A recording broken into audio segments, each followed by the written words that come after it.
Well, we're seeing an increase in infection rates among people who are vaccinated, and 40% of the country's infection rates are now coming from 3 states. Joining us with more is internal medicine specialist Dr. Abha. Good to see you, doctor. Thanks for being with us.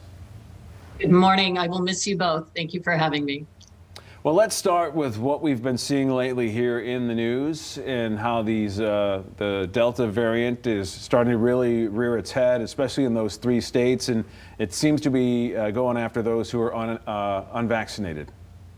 Correct. We know that 98% of infections that we're seeing, either hospitalized or deaths, are among the unvaccinated. And we know from sequencing data that 83% of those virus strains are Delta.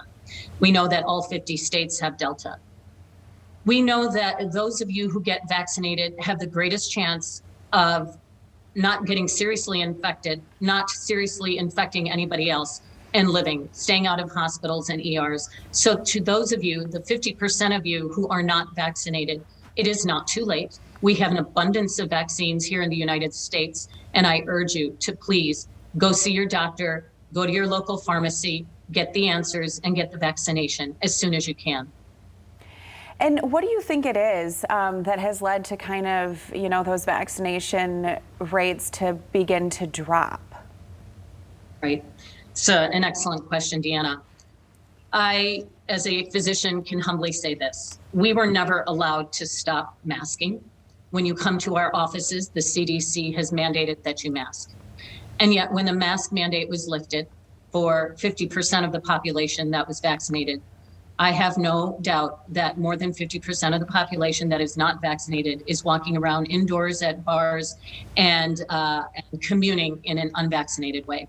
With the propagation of the Delta variant, which is highly infectious, where you don't need 15 minutes in a bar to be talking, singing, or communing with someone to spread the infection, but rather seconds, where a smaller viral load is required, we are spreading this infection at faster rates. So I think the question then becomes, for those of us who are vaccinated and we are communing with unvaccinated people, will we get the infection and will we be able to spread it?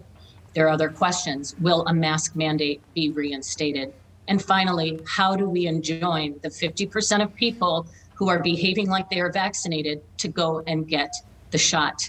Those are my concerns, Deanna. I think that so long as we lifted mandates and required an honor system to sort of carry this pandemic through, we're seeing a rise in cases. July 4th, certainly, where people were out in droves. We've seen an uptick and spike in Louisiana, Missouri, Texas, Florida, often sort of visited states.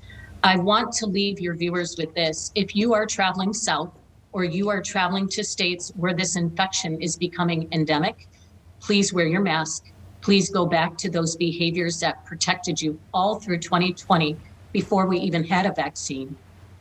And protect yourself and protect your children who may not as yet be vaccinated. All right, doctor, good to see you. Thanks for your time this morning.